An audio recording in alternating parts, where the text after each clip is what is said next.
Welcome to the 5th episode of Tales from the Old New Republic, where we examine the Star Wars Legends canon one novel at a time. I'm Eric. And I'm Chris. And today, we are covering the first book in the X-Wing series, Michael Stackpole's Rogue Squadron. This book was released in 1996 and takes place in 6.5 ABY, which is 2.5 years after Return of the Jedi. As always, we will try to keep Legend spoilers confined to just this book, but any movies or shows are fair game. So, we're starting on quite a number of X-Wing related books. Do you have any recollection of this series at all? Yeah, so I read the first one, I think in 5th grade, and so I caught bits and pieces of it as I was rereading it. I don't think I got very far into the rest of the series. Maybe read one or two more, but definitely not the other 5 or so after that. So yeah, a lot of it was very familiar to me. I remember liking it a lot as a kid, but most of the details have eluded me this long later. Okay, yeah, I mean, I've done a lot of sort of Legends rereads over the years of certain select books, and these ones were always part of it. So I probably could have done this entire thing from memory without having to reread it. So a little more familiar with maybe the plot and the order of events here. So this book was actually released a bit later than the ones that we've covered so far, and there was just more already existing in the EU. There's several acknowledgments at the beginning of this book, including Timothy Zahn, Kathy Tyers, and a few of the other authors. So we sort of see it building more on existing content, and there's sort of more references specifically to other books in the EU. According to Wikipedia, this series was envisioned as Star Wars meets Top Gun, which I think is also what, whatever the new Starfighter movie is probably going to be going for. Michael Stackpole started this series, but another author, Aaron Alston, also contributed to it. So Stackpole released the first 4, and that's this Rogue Squadron series essentially. Alston followed up with 3, which is the Wraith Squadron series, which takes place directly afterwards, but for the most part is a different group of characters. They would each write another book in the series in 1999, and then I only found out about this relatively recently, but Alston released one final entry in the X-Wing series in 2012. It was one of, if not the final book in the Legends line, and takes place at basically the very end of like the Luke timeline. So I haven't read that one, but it's sort of like the final wrap up of this 10 plus book series. Yeah, the other thing about these books is that they're pretty directly related to the X-Wing and TIE Fighter video games from the 90s. Lawrence Holland and Edward Kilham are credited in the acknowledgments of this book. For those that don't know, X-Wing and TIE Fighter are sort of the Star Wars flight sims that were made by LucasArts in the 90s. And a lot of the mechanics in that game work their way into this book. They sort of inform how space combat's described. So you have things like moving your power between your shields and your lasers and engines. You could pump power from lasers to reinforce your shields or focus the shields forwards and backwards, change your rate of fire, proton torpedoes, ion cannons. So this would sort of set the standard for what would be how X-Wings work in the later books. And this would actually also be how it works in the Star Wars Squadrons game that's from the last couple of years. Yeah, the other thing to sort of go with these books is that there was also a companion comic released as, I think, just called Rogue Squadron. It ran for 35 issues, was released around the same time as when the novel started coming out, and takes place actually before the book starts, so it's sort of a prequel series. For the first 20 issues, Stackpole is credited for the story, but there's another writer doing the script, and it's a much different tone than the novels, especially in the earlier issues, which are sort of 3 to 4 issue standalone arcs. There's a lot of silly comic book stuff happening in them. I think in one of the first issues, they're flying against TIE fighters, and somebody blows up a TIE by like wrapping the X-Wing's wing around the TIE fighter's wing and like ripping it off. And there's just a bunch of weird stuff like that. I'd actually kind of assumed that these were written earlier, and then later Stackpole decided to sort of revisit it and sort of rework it into the novel series. So it's kind of strange that they were releasing at the same time when they were kind of so different. There are a lot of characters that overlap, so some of the ones that show up in this book are also sort of given more of a background in that series. We also get Winter a lot from the Thrawn trilogy. And for some reason, there's an off comment made in, I think, Heir to the Empire that, sometimes Winter was mistaken for the princess because of, Leia was the tomboy and she was the more elegant one. Stackpole takes this to another level and has Winter look almost identical to Leia to the point that she's like impersonating Leia in a lot of the story arcs, like going undercover as Princess Leia, which I don't think is how it was intended in the Thrawn series, but that's sort of a weird thing that happens in that comic series and then, is never acknowledged again afterwards. In the final 15 issues, Stackpole is just credited as the writer and not just as the story. So those start having a more direct influence on, or direct relation to the novels. And the final arc sort of leads directly into these books. I don't think that they're required reading at all. They're little history tidbits, but for the most part, they can be skipped. Well, that's great because I didn't look at them at all.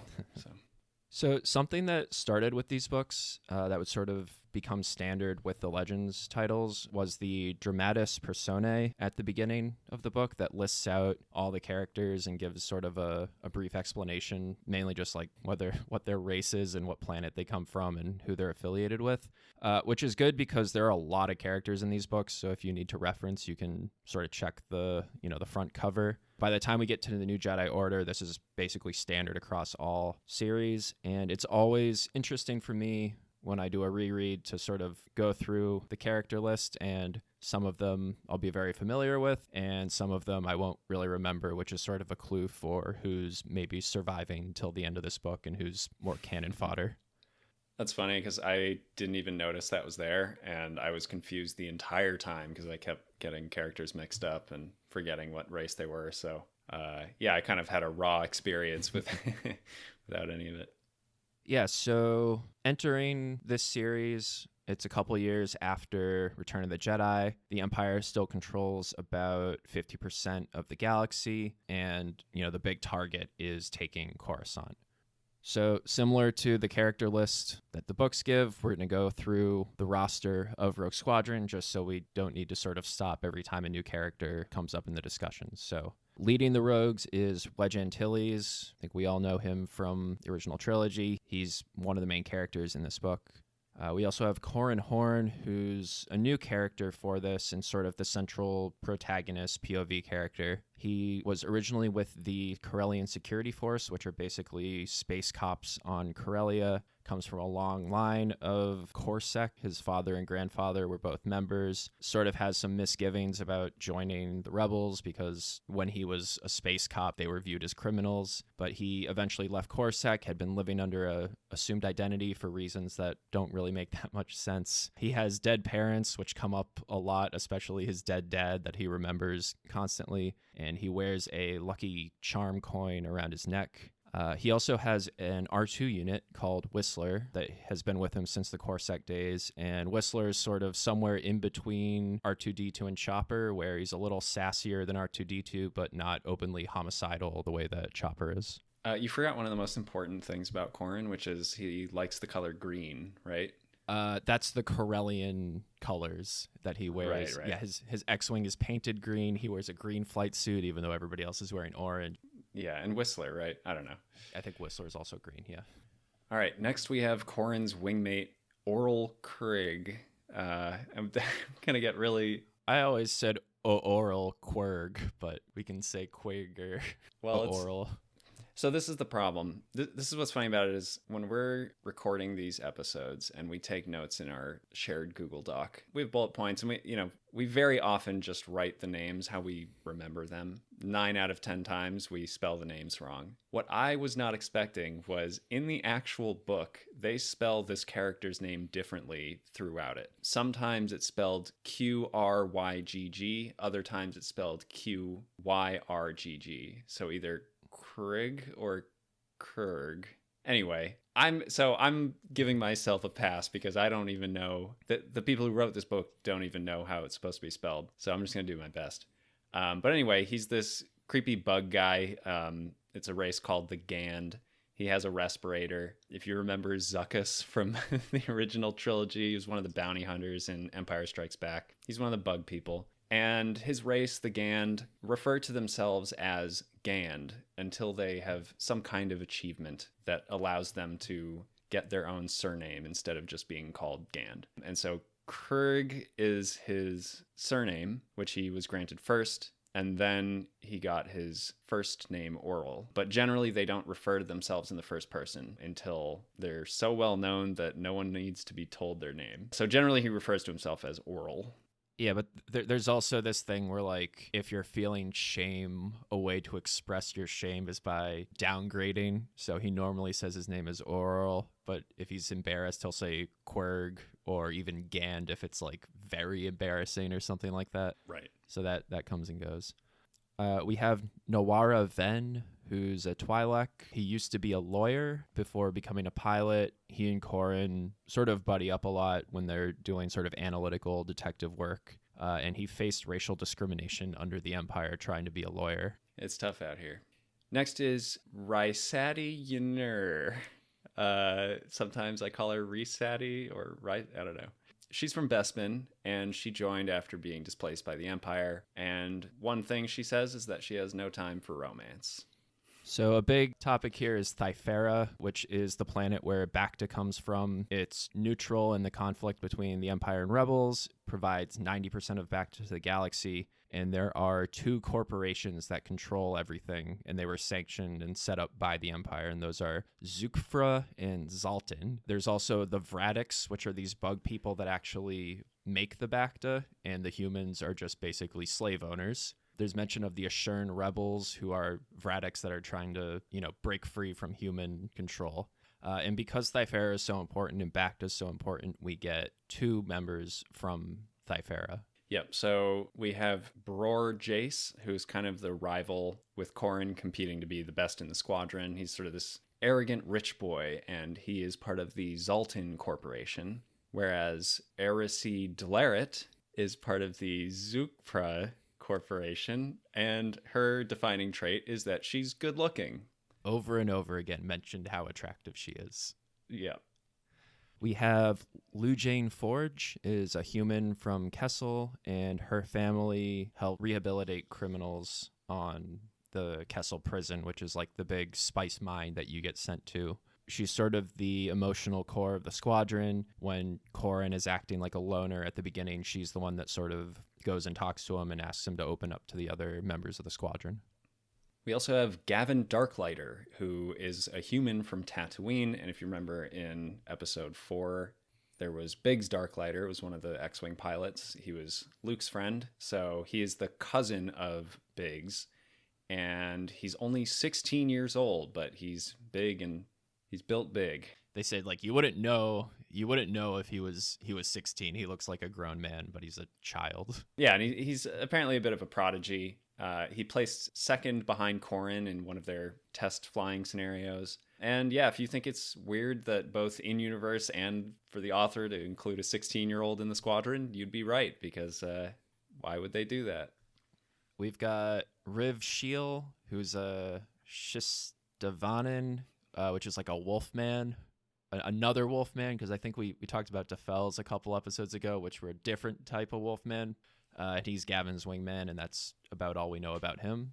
We've got Peshk Vrisik. I can't with these names. I don't know what I'm going to do for the rest of this episode. He's Bothan.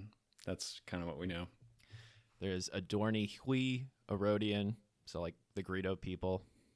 Yep, and then finally we have Tycho Selchu, and he's the Rogue Squadron's executive officer. He handles training and support for the squadron, requisitions, mission planning. So he's originally an Imperial pilot, but he's from Alderaan, and after they blew up his home planet, he defected. And so Tycho's been with the Rogues since Hoth, but he was captured during an undercover mission and spent time in an Imperial prison camp before escaping. And if you remember in Return of the Jedi, when Wedge and Lando are flying into the Death Star, there are a handful of other fighters that are following them, and they are told to split up and head back to the surface to draw some of the TIE fighters away. So Tycho is flying one of the A-Wings that flies back to the surface. For years, I thought this was the guy that goes, "Copy, Gold Leader," and he flies off. But actually, there's two A-Wings that fly away. I didn't know this. I assumed there was just one A-Wing. So I rewatched the scene meticulously because I was really confused, because they describe him. He's supposed to be like 27 or something in this book. And I was like, the guy in the movie looks like he's 45. And yeah, there's two A-Wings, and the guy in front goes first, but then there's another A-Wing behind it. So I assume that's him. I don't think he's ever really shown in the movies. Like maybe one of the background extras has been like retconned to be him. But in any case, I had a toy of Tycho Selchu. That's about as much as I know about him. And it rubbed me the wrong way thinking about it, because the toy has blonde hair, and in the book they repeatedly mention that he has brown hair. Whatever. I don't know. That's the only thing I know about him. So the comic book didn't get the memo either, because he also had blonde hair in the comics. So okay, so the toy probably copied the comic. Anyways, let's get going with the actual discussion of the book. Corellian Corran Horn leads a group of promising candidates for the newly reformed Rogue Squadron. As the roster is finalized, Commander Wedge Antilles receives pushback against his choice of Tycho Selchu for the squadron's executive officer over fears that he may be a spy. Admiral Akbar is swayed after hearing the strict security restrictions that Tycho has agreed to. Elsewhere, Imperial intelligence agent Curtin Lore interrogates former Corellian Security Force officer Gil Bastra, who fled Corellia with fellow officers Corran and Aiello Wasiri when the Empire asserted more control over the planet. Bastra taunts Lore, implying that he has been caught on purpose to keep him away from Corran and Aiella, and predicts that he will be dead before Lore can get any more information from him. Later, Wedge welcomes Corran and the new pilots to Rogue Squadron. Afterwards, Corran hears the news of Bastra's death from the unit's 3PO droid, Emtray, and investigates to determine if the report is valid. During the squadron's first live training, Wedge teaches Corran a lesson in humility by sending his sensor data of the target course to the rest of the squadron, leading to him scoring the lowest. After addressing down from Wedge, he is given encouragement from Tycho, though he notices Tycho's unusual security detachment. The rest of the squadron is ready to file a complaint on Corran's behalf, but he admits that he has learned an important lesson and that they have more important things to worry about, like the Empire. Alright, so the opening scene here is Corran running the Redemption scenario, which is this training mission that they're using to evaluate different candidates for Rogue Squadron, which basically has a group of X-Wings defending the frigate Redemption from TIE fighters and TIE bombers. They take turns flying the X-Wings and flying the TIEs and the bombers as part of the training mission. Now, the frigate Redemption has showed up quite a bit over various Star Wars media. It is the medical frigate where Luke gets his new hand at the end of Empire Strikes Back. Yeah, I immediately recognize this because in the Rogue Squadron video games, you also repeatedly defend the frigate Redemption from TIE fighters. Yeah, so I'm very familiar with this one. Yeah, it's also in Return of the Jedi. I think Wedge says, they're heading for the medical frigate. Right. This is that frigate. So this whole training mission is actually one of the first missions in the X-Wing video game. So they just lifted it almost directly, supposedly. Okay. I did not go and check how close it was, but I imagine, shooting down the TIEs and dealing with the various things was taken directly from the game. Yeah, I'll be curious now that I've read the book to go back and boot up the games and see, because they make mention of very specific details, like the color of specific HUD elements and torpedoes and lasers and all these things. So yeah, I think that was pretty accurate. I mean, I'm going off of memories from 30 years ago, but I distinctly remember when you had lasers and your crosshair was over the enemy, it would turn green. And then when you had torpedoes, the red lock was the one that signaled that the homing was set up. Yeah, and I think, not to dig too far into this, but just because it's such a big part of the book, it's always interesting to see this kind of stuff talked about in a literal sense, because in the movies, like, they don't have a HUD, right? They have the little screen under their windshield, but there's no targeting reticle or anything. But the games, obviously, they need to be more playable, so they introduce all these extra things, and then it works its way back into the story. And it's just, I don't know. I always wonder where they draw the line of like, oh, this is just a purely video game thing versus this is actually what it is like in the real system, or the fake real system. They follow the video game pretty closely, I think, at least in these books. Yeah. And then we hear them talking about TIE fighters, TIE interceptors, and TIE bombers as squints, eyeballs, and dupes. I don't know, 30 years later, can you still call them squints? I don't know. I probably wouldn't if I were adapting this for a new media. But anyway, Yeah, and then their astromech droids are like helping to track enemies and plot specific courses. So we get like a bit more involved. Yeah, it's not just R2D2 with his little claw back there, like flipping a switch on the engine. Like Whistler does serve as a co-pilot basically for Corran during these scenes. Gives a little more explanation for why they need an R2 unit just embedded in the X-Wing. Right. Yeah, and it kind of helps explain away how they're doing all this stuff when space battle, they're, kilometers and kilometers away from each other and flying at super fast speeds. Like, not really something you can just do with your eyes necessarily. They also dispense proton torpedoes like candy. They use them on fighters pretty regularly, which I think probably more closely mirrors real life dogfighting tactics. Like, you don't always just use your lasers. It's a lot easier to just get a lock and fire one torpedo that blows the whole thing up. Yeah, and so Tycho is flying the one TIE fighter that takes out everybody else in the simulation, and it ends up being just him and Corran. And Tycho even manages to dodge a locked-on torpedo, which, is a really difficult thing and sort of shows off how skilled he is. But eventually Corran takes him down by basically they trade head-to-head fire, and it slows Tycho down long enough that the torpedo comes back around and hits him. One thing that stood out to me was that they described deflector shields as materializing as a demisphere 20 meters behind the X-Wing. Now, I think I kind of pictured the shields would sort of shrink wrap the object that they're protecting and not be like a ball. Or does that match your understanding from before reading this? So I feel like in the prequels, we sort of see it more like that. Like, I want to say in episode 1, Anakin turns on the shields and it's basically a film that like covers the Naboo starfighter, I think. And then maybe there's something with like the ship when R2's fixing the shields.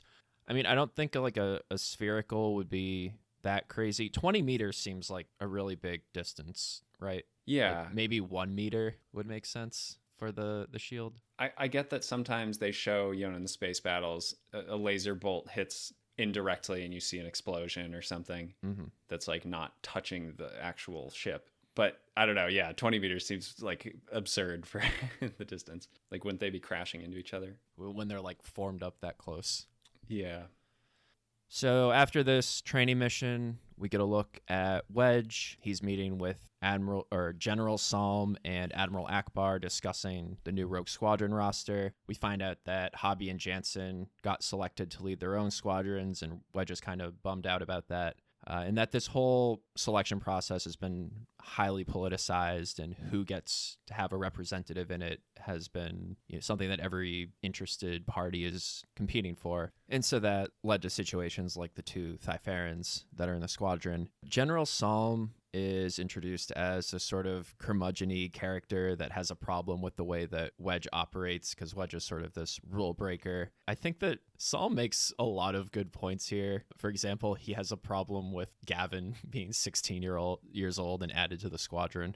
Yeah, this I tend to agree with General Salm here. Like, they make a point to talk about how basically everyone who joins Rogue Squadron dies really quickly. And then he's like, yeah, but this 16-year-old is really good and good at making decisions. It's like, no, you can't just put kids on the team because they're like too undeveloped to know that they're going to die in 6 months. Like, that's crazy. So we get a Wing Commander Varth mentioned here, who we briefly touched upon, I think, in the Last Command episode, is just brought up as an example of somebody who also might take Gavin, but has a history of not getting all of his pilots killed during every single mission. And I believe that is the final mention of Varth that we have in any book. Pash Kraken and Wedge were talking about him in Last Command, being like, I hope Varth made it, and maybe Varth didn't make it, and that's why he never shows up again. Beyond Gavin, Salm is also worried about Tycho because of the whole captured by Imperials and escaping thing, and there's just this worry that he's actually now a double agent and could be, spying for the Empire. Wedge is very sure that Tycho's not a spy, but we never really get any explanation for why he has so much belief. The only thing he ever says is, I trust Tycho. Tycho wouldn't be a spy, even when, as they point out, like, well, he might have been brainwashed and is a sleeper agent and not even know that he's a spy, right? Like, we don't know what the Imperial interrogation techniques are. And Wedge just continuously says, I trust Tycho, and that's kind of the end of that. We find out that Tycho has agreed to stay under house arrest and fly a depowered Z-95 Headhunter with a remote bomb strapped to it, just so that he can participate with the squadron as the executive officer, even if he's not, part of the active roster. And that is what sort of sways Akbar to allow it. Akbar in general is pretty laissez-faire about Wedge's sort of indiscretions and insubordination here. Wedge had Tycho run the training simulation without permission. Akbar kind of just shrugs his shoulders. He's got a pretty sarcastic side as he's commenting on Salman Wedge's argument, and he lectures Wedge at the end that he's continuously turning down promotions so he can continue flying, which is why Wedge is still a commander, even though he's at this point should be at least a general. I mean, I'm on Wedge's side here because there's that whole management principle that eventually you get promoted until you're no longer qualified to do the job above you, and so everybody in a position of power is definitionally unqualified. Peter principle. Yeah, exactly. And they keep talking about how new pilots in Rogue Squadron keep dying, so yeah, maybe keep some of your pilots flying ships because that's where they're good. Akbar also makes a reference to being Tarkin's, Grand Moff Tarkin's slave. Just kind of offhand says it. Do we know this already? Did I miss this? I mean, that was the old Legends explanation, that he was Tarkin's slave and learned tactics when he was Tarkin's slave and then escaped and applied all of those military strategies to the rebellion. That's stupid. That's so stupid. They have their own military, right? Oh, I guess they're not really a military. They were civilians society before. Yeah. But even civilian societies have... Anyway, whatever. Yeah. So shifting gears here, we meet Curtin Lore, who's one of the villains in this book. Yeah, so Curtin Lore, he knew Corran from before this, and they describe him as looking like a taller, younger Tarkin. And he cares a lot about his outward image and appearance because intelligence agents don't get a lot of respect from the Imperial Navy. And also notably, he has another photographic memory. So he's just like Winter in the Thrawn trilogy. He also can just remember everything he's ever seen. I really like Curtin Lore as a villain. He's not the, super villain type like Vader, the Emperor, even Thrawn. He's basically just out for himself. He's constantly scheming and trying to be opportunistic about anything that happens, and doesn't have any real greater purpose that he's working towards other than just his own ambition and self-centered wants. Yeah, I consistently refer to him internally as a weasel, and yeah, I agree, he's one of my favorite characters in the whole book. Yeah, we find out a bit about what's going on with Corellia, that after Endor, all the Imperial leadership sort of ended up there, so it's like Argentina post World War II. And so he has this history with Corran that's not super well explained. He was the Imperial liaison with Coruscant while Corran was there, and they would clash because Lore wanted Coruscant to focus on catching rebels, and Corran wanted to, put poor people in jail or whatever. So they're clashing, and then Corran, Gil Bastra, and Corran's partner, Aiello Wasiri, they all decide that they're going to flee, and they stage this whole thing where Corran and Gil have a public falling out over some murdered smugglers that they made up to make it look like they weren't conspiring together, and then they run away. They weren't allowed to quit or retire. For some reason, they went into hiding and assumed alternate identities to hide from the Empire, even though they weren't part of the Imperial military. They're part of the Corellian security force. They could have just quit, but it's this big thing about how they were on the run from the Empire. And I think Lore references Bastra maybe working with the rebels eventually, but the whole situation I don't think is really explained that well. Yeah, I don't really get it. I feel like if they actually cared, they would have just made Coruscant an arm, they would have just converted into Imperial military police or something. Yeah, they don't really explain this. So we then move to the first meeting with Rogue Squadron, and we meet the squadron's M3PO droid, M-Tray, who's a requisition droid, and he's going to sort of play a part as we go through these books.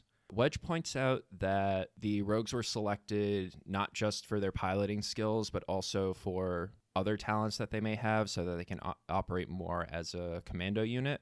independent from the rest of the military. And I think this is mainly just so that Stackpole has more to give them things to do rather than just space flights, that they can do other operations as these books go on. The comic, which takes place before this, also had a ton of ground operations. They didn't actually fly that much, given that they were Rogue Squadron. Once again, Corran wonders what special skills Gavin had that were so extraordinary that he needed to be placed on the squadron. During the speech, Wedge mentions that 2 of the members already have death marks imposed by the Empire, and we find out one of them was Corran for this fake smuggler death thing. But after the meeting, he and Nawara and I think Rasadi talk about who else it could be, and they basically racially profile all of the members of the squadron, which then turns out to be true, because Shiel, the Wolfman, killed a bunch of stormtroopers because they thought he was a different Wolfman and arrested him. So, we've got racial profiling on both sides. We also get to see our first glimpse at Corran Horn's less than favorable treatment of women on his squad. Basically, every time it sort of shows his point of view, looking at or talking about them, he immediately comments internally on their appearance. At one point, one of the other people says, "Romance is not high on my list of priorities." And Corran says, "Well, you don't need to work to be beautiful." That is just workplace harassment. I don't know. He often talks about how they have shapely legs or their slenderness, and we'll see throughout this book, the women just can't stop falling over themselves for him. They're fighting over him. They want him. Yeah, I don't know. Yeah, it'll definitely come up more as we go through this. So the squadron gets transferred to a base on Folor to do their training. Wedge makes a big scene of it as he does his first inspection of his new X-Wing, and he wants to set a good example for the rest of the squadron to not get lazy and make sure that they do proper inspections.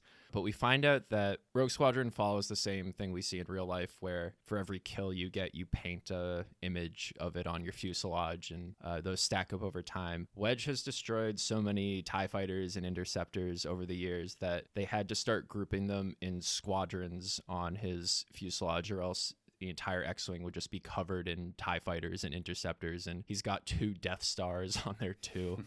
Which, as we go through the novel, they make a big deal, oh, he had 2 kills in this battle, what a great pilot. And meanwhile, Wedge is sitting here with hundreds, if not thousands of kills. They do our boy Porkins pretty dirty here, talking about the gravity compensation. Yeah, they basically retcon it that he was so heavy that he needed more artificial gravity, and he didn't realize that he wasn't pulling up enough, and so that's why he sunk and crashed into the Death Star. And they say that Wedge flies with just a little bit of gravity so he can feel the turns. And I have thought about that a lot, of if you're in space and it's all artificial anyway, how do you feel which way you're going? That can be really disorienting. So they kind of talk about that. They also kind of talk about how Rogue Squadron, just off screen between the movies and whatnot, they saw a lot of action guarding convoys and raiding Imperial shipping. And that's a lot of what the video games are about. So I don't know. I think it's funny how these things sort of inform each other, where the X-Wing games, just by nature of their design, you have to do a lot of escorting and raiding type missions. And then that sort of becomes the canon and the lore. And then new games are made out of it where you're doing those same kind of things. So just funny. Something I wasn't totally sure about. So Wedge is giving all these speeches, and he's talking about past members who have died. And the only named members that we really know from the movies are people like Jack Porkins and Biggs Darklighter. And he talks about them as if they were in Rogue Squadron, but that was Red Squadron, and also everybody died, and it's a completely different thing. I guess... what is your understanding of what exactly Rogue Squadron is? Because the only time we see it in the movies is Hoth, and then Return of the Jedi, we go back to Gold Squadron, Red Squadron, Gray Squadron. Yeah, I mean, it's supposed to be after Yavin, Luke and Wedge start a new squadron, and that's Rogue Squadron, and that takes them through Hoth. But I guess in Wedge's mind, that first group of Red Squadron on Yavin was sort of the original crew, and then he and Luke were the only 2 that made it out afterwards, but they were sort of continuing it forward. But yeah, I mean, I can't remember if he mentioned Dak Raltier or was it Zeb? Was Zeb the other Zeb guy? Senesca. I don't think they mention him, but yeah. Zev or Zeb or whatever. Yeah. Zeb is from Rebels, I think. Zev is from Zev. Rogue Squadron. Okay. Yeah. Okay.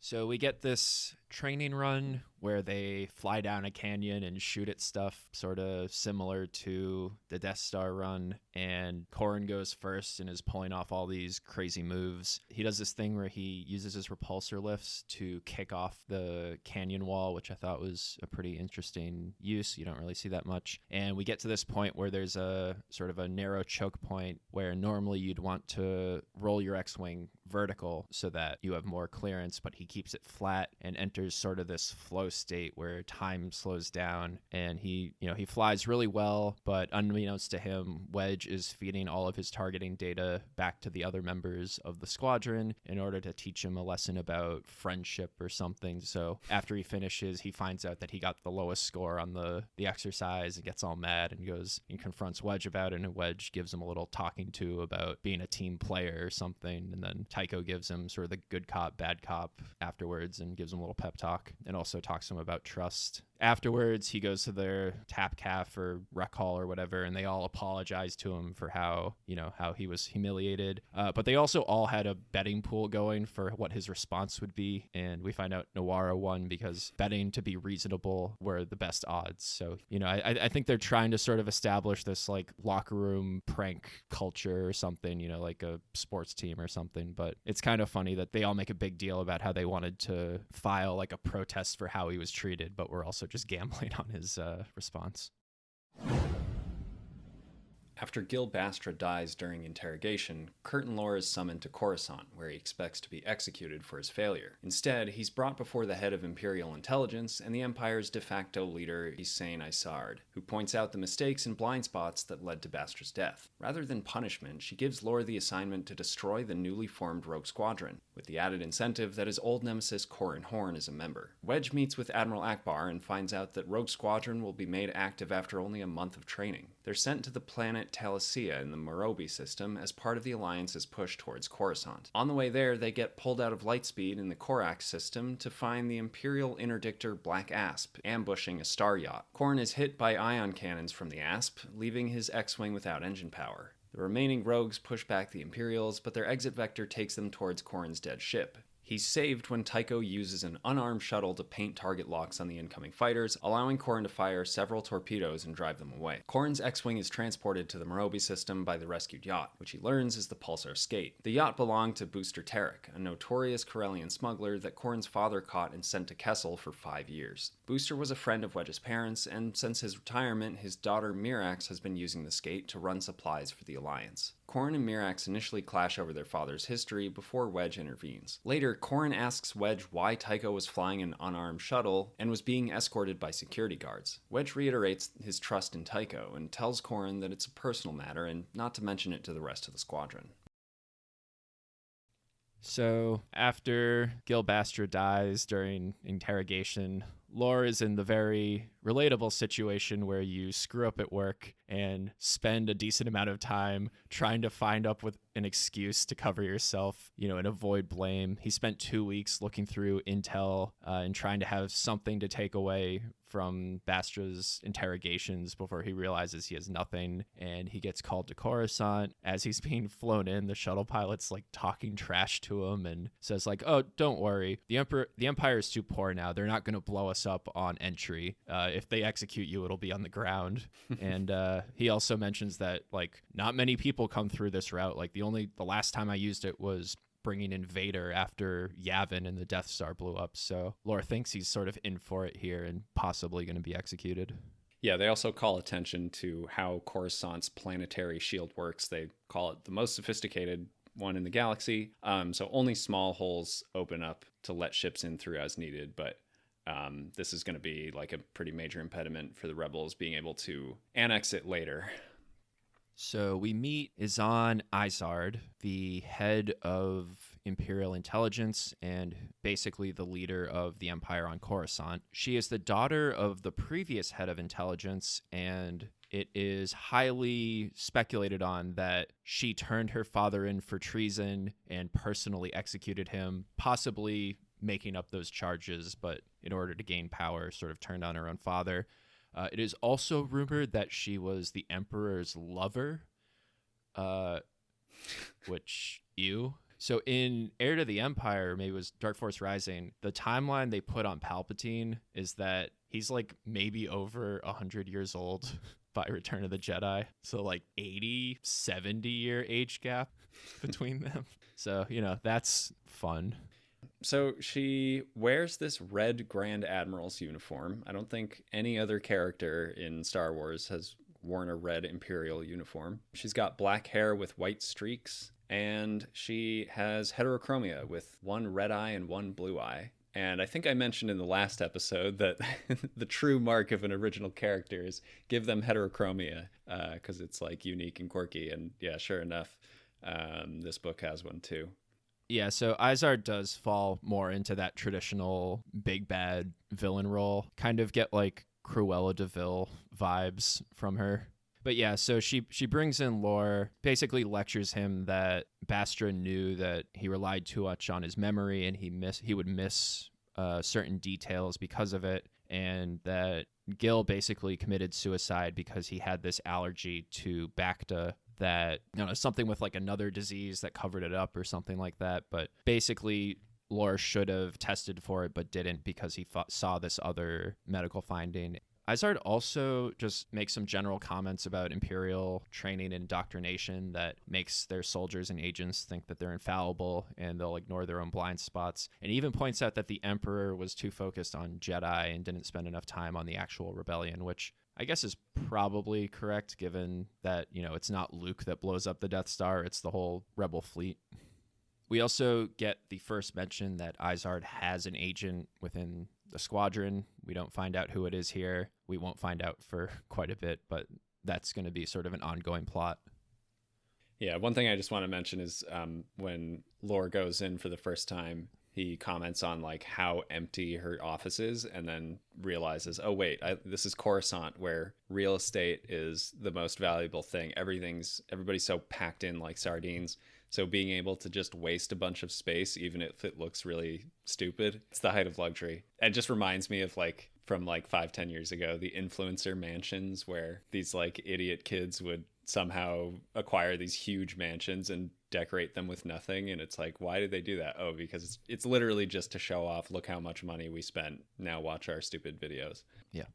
So we get a bit more about Rogue Squadron. They have their own crest now, and it's basically the regular Rebel logo, but then it has a 12-pointed star with X-Wings coming out of each of them. And it's not sanctioned by the Alliance, but they're still ordering patches. So they mentioned that Gavin was the one who came up with the design and drew it, so maybe that was his special talent that he was accepted for the squadron with. He's good at graphic design. Yeah, and they bring up that so Rogue Squadron had a training mission against General Salm's Y-Wings, and they sliced their computers so that every time a Y-Wing got blown up in the simulation, the crest was displayed on their monitors or whatever. So Salm's all mad about this, mainly because they managed to slice a top secret encryption, and that given the security questions about Tycho and everything else is a problem. And so we find out here that after just a month of training, they're being taken active, which is unusual. Usually it's at least 4, ideally 6 months before. But there's pressure coming in from the Alliance leadership. And Saul mentions that his Y-Wings are also going active soon, which Wedge realizes like we're a lot further along than them. So, it's even more dangerous for the Y-Wings. They also talk about how like kind of the state of the Imperial Army and Navy is in. So the Moffs and Admirals are positioning to take Coruscant so they can declare themselves the new Emperor. Like it's kind of a free-for-all. And so the New Republic really wants to get there first and stop that. Yeah, there's a mention that our old friend Borsk Thalia is the one who persuaded Mon Mothma to activate Rogue Squadron because it can be sort of a figurehead for the push towards Coruscant. And Wedge is worried that this just is going to put an unnecessary target on their back. So the squadron goes active. Korn gets promoted to lieutenant and put in charge of 3 flight. So a flight consists of 4 ships, 12 in a squadron, so 3 flights in Rogue Squadron. We get a long explanation about how hyperspace navigation works and trade-offs about being too close or too far away from inhabited systems, and they're heading to their deployed base when they get pulled out of hyperspace by an interdictor. So we saw this a bunch in the Thrawn trilogy and comes back again. Corran gets hit by an ion cannon, taken out of commission, and we find out that Tycho maybe is just the best pilot to ever live because he's out there in an unarmed shuttle just painting torpedo locks on ties that Corran can then fire while he's just disabled. You know, Corran is a pretty fanficky protagonist here, but don't underestimate Stackpole's place for Tycho here, because I think that's his second favorite character, because every time he shows up he's doing something cool despite being in an even more disadvantageous situation.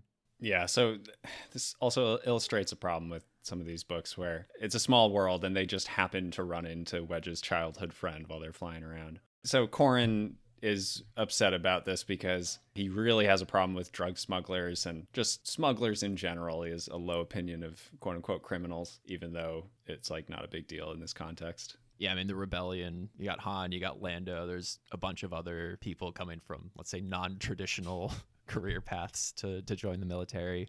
So we get this whole breakdown of Wedge, Mirax, and her father, Booster. Booster was friends with Wedge's parents, and Wedge was staying with Booster when Wedge's parents were killed. They ran like a fueling station, and pirates were on the run from Coruscant and blew up the station sort of as cover to get away. And so his parents died on that station. And Corran's father was investigating that case but never found the pirates, and Wedge mentions to him, like, afterwards Booster helped me track down and kill the pirates as revenge, which is something Coruscant never accomplished. And the way it's presented here is that, years later they went and tracked down the pirates.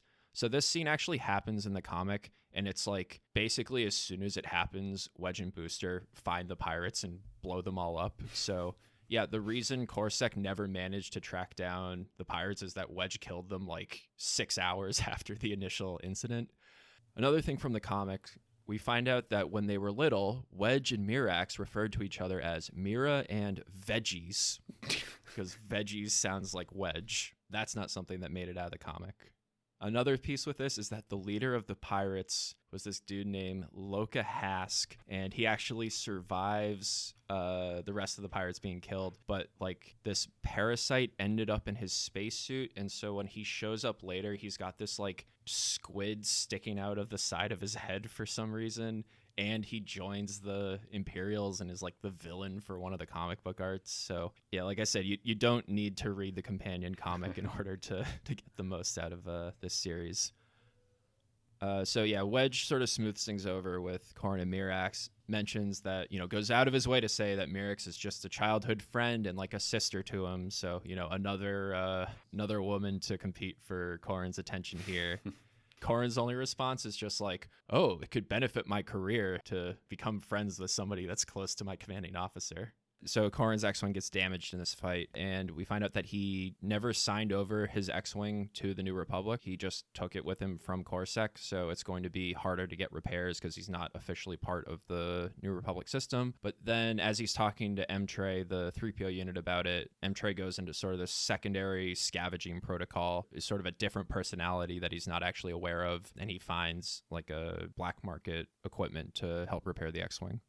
At one point in this sequence, they're talking about Corran's ship being attached to the space yacht, and just in keeping with them mixing their metaphors, he says it was clinging to the dorsal hull like a dauber wasp on the back of a bird. So they have to come up with a sci-fi explanation for wasps, but not for birds. Unless dauber wasp is a thing that is real. I don't know. I don't believe so. Like, it's not a dauber bird? What? It's weird because, like, I could sort of more accept birds being common. Like a wasp is a much more specific thing, I think. Lore heads to the Rachuk sector to interview Admiral Devlia and Captain Ilior of the Black Asp about the encounter with Rogue Squadron, suspecting that they will be operating somewhere in the region.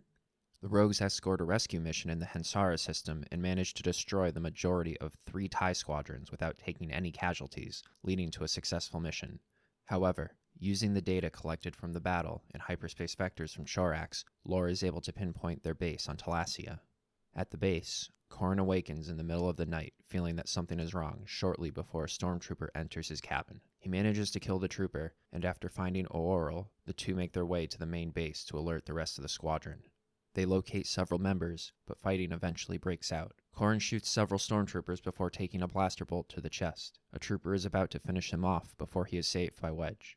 The ambush leaves Corrin, Gavin, and Endorni seriously injured, and Lujane dead. The rogues abandon the base, and Akbar visits the squadron to offer Wedge a chance for retaliation before Corrin and Gavin emerge from their Bacta tanks.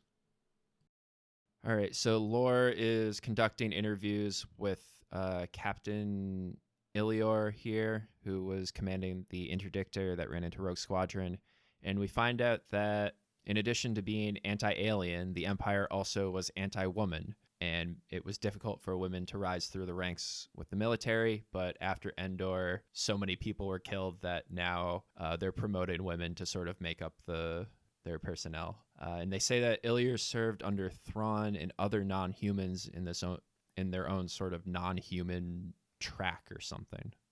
I mean, all I took from this is that Thrawn is woke and...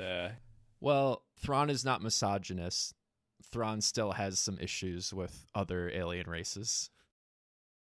So while Lore's doing this investigation, he makes a big deal that he's applying all the lessons he learned from Izard about making assumptions and analyzing the battle. And, it's trying to paint him as this, really smart character that was just being held back by his, pride before. But it's kind of striking a tough balance here because he seems to notice a lot of things that no reasonable person would be able to pick up on just because he's now using his super analytical methods here.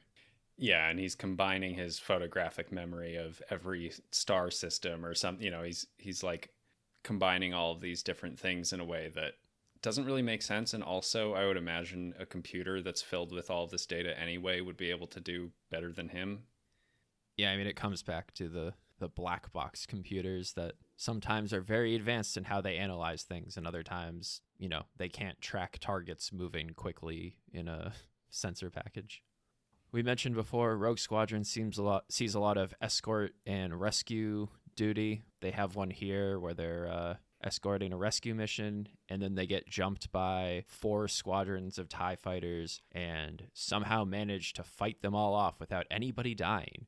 Basically, they fly into the cloud of enemies so that the TIEs all have to be careful of shooting each other, and the X-Wings can kind of just fire into the crowd without any risk. And they mentioned that errant shots from X-Wings aren't necessarily a kill shot because they have shields, just reiterating that the TIE fighters are completely unshielded, which was a thing in the video games. They've come up with different explanations over the years for why TIEs don't have shields, but none of them are very satisfying. You figure being able to survive getting shot is kind of important. Yeah, and I think if you watch the original movies, right, if you have no concept of the expanded universe or any of the lore that comes around it, I don't think anybody would come to that conclusion. You just see ships shooting each other, and X-Wings and TIE fighters are kind of the same. If anything, you might even think TIE fighters are the superior craft. We definitely see a lot more X-Wings and Y-Wings blow up in the course of the trilogy, so I don't hate it. I mean, I think it's a way to explain how such a small number of ships are routinely able to beat a larger force. But also, I think that has typically been solved by saying, well, they're using guerrilla tactics, they're smaller, scrappier, more nimble. You kind of explain it with tactics and strategy and less with, they have somehow, despite having no funds and fewer resources, have these ships that are vastly superior to the Imperial. Now, again, if you're spreading out your forces through the entire galaxy, it makes sense. They're saying shields are expensive, so we just throw more bodies at it. But yeah, I think some of the explanations they've had are that the ships are more maneuverable without shields, and so that you just don't get hit. I think there's also been people justifying it by saying that the Emperor wanted the Emperor thought that it made the pilots better if they knew they didn't have the safety net. I don't think that's necessarily true. And even like in Yavin, every X-Wing goes down with a single shot. Like it's not like the shields do anything. But they do, I think, mention like keep your deflector shields forward or something like that, which I guess maybe explains why they go down in one shot because... Right. I guess, yeah, it's kind of implied that there are turrets firing forward that they're kind of just tanking the hits from, but... We don't see much of it. I think Luke maybe takes a hit early that doesn't instantly kill him compared to some of the other X-Wings. So after this battle, Wedge and Tycho are talking to Captain Ephraim from the cruiser that they were escorting, and they make a big show about how they've been really lucky so far. Nobody's died, and this is so much different than previous iterations of the squadron. Wedge points out, like, only 2 survived Yavin, 6 survived Hoth, 4 survived Endor. But it's not like that was specific to Rogue Squadron. Like, all the Y-Wings got blown up in the Death Star too, and, like, everybody died at Endor. Like, ships are getting blown out of the sky constantly. It's not like Rogue Squadron faced some greater risk there. And then Ephraim has a line that's like, you know, talking about how the fighter pilots always get all the glory. And he's talking about the Clone Wars and says, you think a dozen Jedi and 2 dozen snubby fighters won the whole thing. Actually, it was like 2 Jedi basically won the whole thing, the way we find out how it works. There's this whole subplot they bring up afterwards where they're deciding who the best and worst pilots are, and Corran and Jace get into a competition, and Jace is kind of bullying Gavin because he didn't kill a single TIE fighter. So in the competition with Corran and Jace, Corran agrees to average his totals with Gavin, which in this case would give him and Jace the same score, because I guess Corran has like 10 and Jace has 5. Also, Corran got credit for all those torpedoes that Tycho targeted, but because Corran fired them, technically got like 4 kills in that battle when he was just sitting there. So, and they're coming up with like punishments for the worst pilot, and Nawara is sort of leading the discussion here. And after the averages happen, it turns out that he's the one that's actually in last place now, so he gets the last place punishment. So they make some joke about, like, you know, lawyers having to take their clients' punishments or something like that afterwards. So that brings us to this night stormtrooper raid. Corran wakes up in the middle of the night and has this hunch that things are bad, and he remembers his father encouraging him to follow his hunches. But they get attacked by commando stormtroopers in a slate gray stormtrooper armor. So I know you've been tracking all the variations of Imperial uniforms, so I think this is another one that we can add to the list here. I don't know if it's any more stealthy than... I guess it's a little more stealthy than white, but probably still not like a true stealth thing. Oral here turns out is a xenomorph. Corran runs into him and sees a dead body of a stormtrooper and finds that there's just a hole in the stormtrooper's helmet that Oral apparently just punched straight through with his bare hand. So he's that strong. And then later finds another body with like a collapsed head, as though, you know, Tom and Jerry, somebody got hit in the head with a giant mallet. So Oral's just out here. He can see in the dark. He's just smashing people's heads off with his bare hands and taking a lot of liberties with the Gans, and I don't know if Zuckuss was known for like decapitating people with punches. It definitely feels that way. It feels like some book or some reference guide was like, how do we make this guy that's a background extra in Empire Strikes Back that looks like a guy in a costume into something more intimidating? Like, why would he be a feared bounty hunter when he looks like a Power Ranger villain? And I think this maybe extrapolates on it, but it's a little too over the top. It takes me out of the realism of it, because I think up to this point, most of it, you know, you said it was sort of Top Gun in space. Top Gun, at the very least, has some semblance of realism. It's like a little exaggerated, but everything up to this point has felt like it fits within the rules of this universe. And then, yeah, just having one guy punching holes straight through armor into a head is like a bridge too far. And I don't remember a lot about this book from when I read it as a kid, but I do very vividly remember this scene, like the nighttime raid, because of how graphic the descriptions are of like the humans underneath the stormtrooper armor expelling bodily fluids. Like, Most of the time, I think the reason stormtroopers are a kid-friendly villain is because they have the full mask and everything, and you shoot them, and they're just like they're basically robots. And this chapter seeks to tell you, no, there are people with families under that armor, and they die horrible deaths. So yeah, all this was like kind of weird for a space shooting book. Yeah, I guess, every author sort of dips their toes in here and there. We saw in the previous book where some of like the torture stuff went with Truce at Bacura, and I guess this is Stackpole's entry into that. They do make a note to say that the Stormtroopers' helmets actually do improve your vision in the dark, so there is a reason to wear them.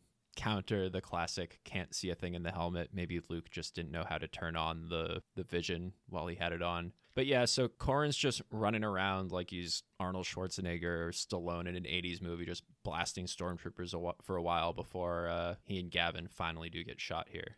Yeah, it's funny you mentioned that it's kind of like an 80s movie because they use the word clip when describing the ammo for their laser guns. And then later they call it a power pack. And I know like various media have kind of said, okay, well, they're basically regular world guns, except instead of bullets, it's like energy that you refill your gun with. And it's kind of unclear. They can sort of make it fit however they want, where it's not really a fixed number of bullets necessarily. But they call it a clip, which I think makes less sense than calling it, a magazine. But both of those terms kind of don't make sense because you're not feeding rounds into a gun. You're just like charging an arbitrary amount of energy into it. But I don't know, it's kind of that fast and loose, just like, it's a clip, you know what I mean? And maybe, I guess that's true in real life too. People call things by the wrong name all the time, and that's just what it is. But yeah, but like gun people will correct you if you use the wrong term because those actually aren't interchangeable. I don't know the difference between them, but there are differences. Well, like a magazine is the thing with the spring at the bottom that feeds the next round in, whereas a clip is just literally like a piece of plastic or metal or wood or something that holds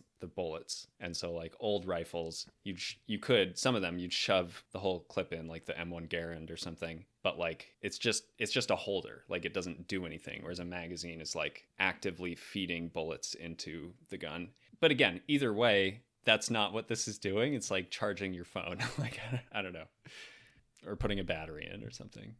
Yeah, so this scene ends with Corran getting blasted into a crate of Corellian whiskey that nobody knows how it got there on their secret base, and that'll be a thing going forward. But when he wakes up and comes out of the bacta tank, we find out that Lujane Forge was killed during the raid, and she's the first pilot of the group to be killed. So after all this, hey, we survived these massive odds earlier, it finally catches up with the group. They set her up as the emotional center of the squadron. So obviously that's the first character you kill off to have like the most emotional impact. And Corran had owed her a favor because she had gotten him to open up to people and not be as much of a loner. And so now he's like, oh, I never got to pay it back. So he gets to have his own little regret here, as, her death doesn't have much more meaning than that.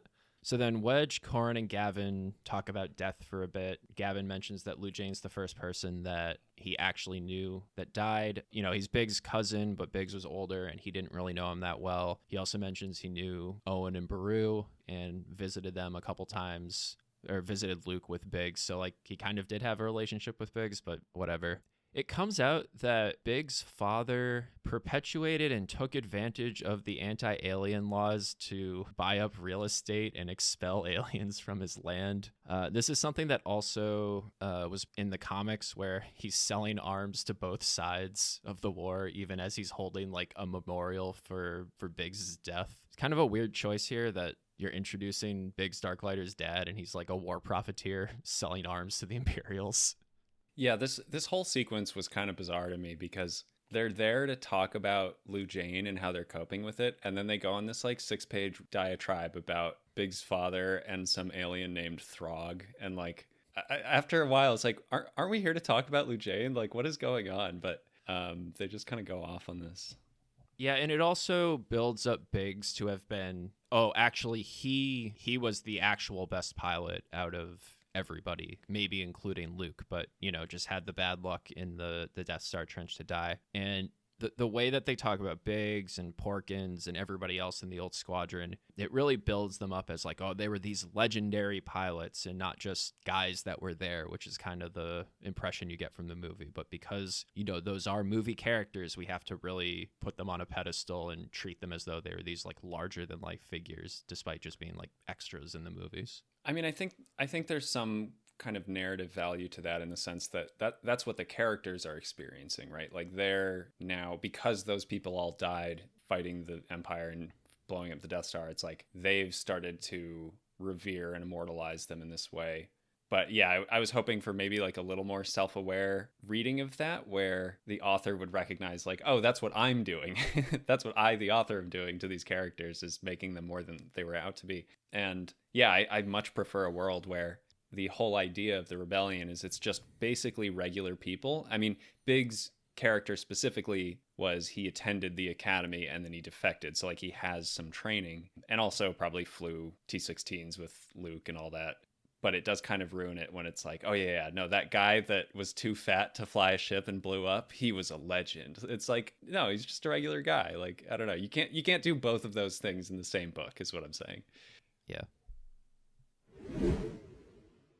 The rebels trace the stormtroopers back to the Rachuk sector and identify the base on Vladit, where Admiral Devlia is stationed as their new target. The rogues hold a memorial service for Lujane. Along with General Salm's Y-Wings and the Corvette Eridane, they set out to destroy the base. Lore surveys the remains of the Talassia base, angered that Devlia only sent a single stormtrooper platoon to investigate. However, he's quickly recalled back to Vladit by Isard. As the Rogues and 2 Y-Wing squadrons hit Vladit, an Imperial Carrack-class cruiser and Lancer-class frigate enter the system. Wedge prepares the Rogues to attack the frigate, but Salm orders him to protect the 2 Y-Wing squadrons while sending his third to delay the frigate, which will likely lead to their destruction. Corran instead proposes that he fly to the frigate on his own while providing targeting data to the Y-Wings. Corran manages to avoid the frigate's fire while guiding the Y-Wing's torpedoes into it, though a pair miss the target and almost hit him. Lore arrives in system just as the torpedoes impact and destroy the frigate before leaving for Borlius in the Pyria system. Lore expects that this will be the next step in the rebels' pursuit of Coruscant. After the battle, Corran is confined to his quarters as Salm plans to bring up charges of insubordination, though Wedge thinks he can quash the charges. So we get an answer to the Corellian whiskey question here, that Emtre has been basically operating his own goods exchange, buying and selling supplies and commodities to sort of fund the squadron. And unbeknownst to Wedge, he finds out that to sort of smooth over the incident with Salm's Y-Wings where they hacked into their display monitors, Emtre sent over a set of flight suits. So, not really operating as the protocol droid is supposed to. And it seems to be like a secondary personality that even the droid himself is not aware of. Akbar comes and talks to Wedge and Salm a bit. He uses a lot of water and ocean-based metaphors. So when they reconcile, he says, yes, clear waters, gentle waves. And I don't know if any other authors do this, but Stackpole goes out of his way to have Akbar speak like this, which I think is kind of funny if, because he's a squid man. Out of all of the weird, like, cultural adaptations they made for the Star Wars books, I agreed. Like, I prefer this one. I think it's funny and I like it more than I do when they're like, oh, we can kill 2 Minox with 1 stone. It's like, okay, you have birds though. Like, you can just say birds. But it is funny to have the Squid Man constantly make water references. I like it. So Wedge gives a big memorial speech for Lujane, and, it's basically a whole chapter because this is the first death, so they make a big deal about it. As we go forward and as more characters get killed off, we don't get any more ceremonies. It's not worth spending time on in the book, and a lot of times after they die, they're like never referenced again. So we have this revenge mission where they go blow up the Vladit base. They mentioned that X-Wings, because they have sort of like airplane wings, they operate in atmosphere a lot more easily than TIEs, which are not aerodynamic, which I guess sounds okay, but I don't think the X-Wings are particularly suited for atmospheric flight, maybe slightly more than TIE fighters, but we are taking a lot of liberties here, I think. they've never been flying with pure propulsion to begin with. I mean, I do agree that a TIE fighter has like so much surface area that it's basically a giant wind sail. So in real life, that probably would make a difference. But I mean, Y-wings aren't exactly aerodynamic, you know? It's like most ships are not going to have vertical lift or something with their wing shape. Like it's just arbitrary. But So they get ambushed by this Lancer frigate, which was a capital ship developed by the Empire after Yavin, specifically to deal with fighters rather than other capital ships. So they're small and relatively fast. They have a bunch of small fast guns rather than the big, slow turbo lasers that we see on Star Destroyers. And they say that one frigate is the equivalent to 80 TIE fighters worth of firepower, which seems excessive. I assume this is something from like the X-Wing games that you have to go against frigates and they're kind of a problem. The big issue here for them is that the range that the fighters would have to get into in order to fire their torpedoes would put them within range of the guns and they wouldn't be able to get a good lock. Psalm orders Rogue Squadron to retreat and that the Y-Wings would recover them. And Wedge basically hits him with a "you're not my supervisor" and just yells at him like, "Rogue Squadron answers to Admiral Akbar. I don't have to follow your orders." Which, I mean, Psalm's a general, so chain of command, I don't know. I mean, I feel like they just toss the general title around to anybody these days, though. It's like, oh yeah, Han, Lando, you guys want to be the top of the food chain? Here you go. Yeah, Lando just showed up. Han was at least like part of the structure. Well, you know, you should have seen his moves at the Battle of Tanab. He, in whatever unnamed military force he was part of for that.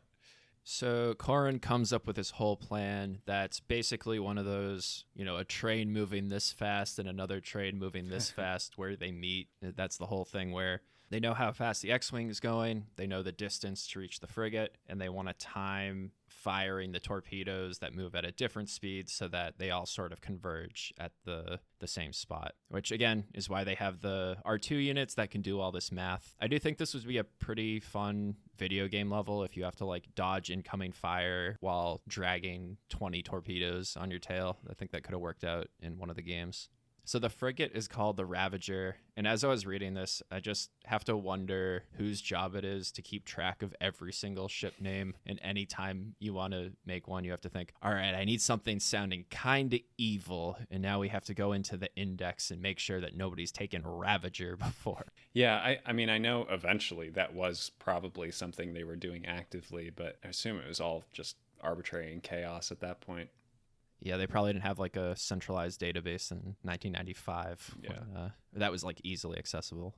So yeah, Corran gets behind the frigate. 22 torpedoes first hit the shields, bleed that away instantly, and then blow it apart. I do think that's some pretty cool imagery. But I will admit that if this had happened in Clone Wars or Rebels, I'd probably think it was pretty stupid. Like, oh, we can just have torpedoes follow things indefinitely now, and, you know, we can just lead them into whatever we want. There was a scene, I think, in the original Clone Wars, like the 2D one, where Anakin's flying around and he orders some clone troopers to like fire a bunch of bazookas at a direction, and like he flies through and it hits all the ships behind him. And I thought that was kind of silly at the time. But I do think that these books spend enough time establishing like stuff with sensor data and torpedo locks and transmitting targets and stuff like that, that it doesn't just come out of nowhere. Whereas like on a TV show, typically it would just be like, here's some random thing we're going to do that doesn't really make sense with anything else that we've shown so far.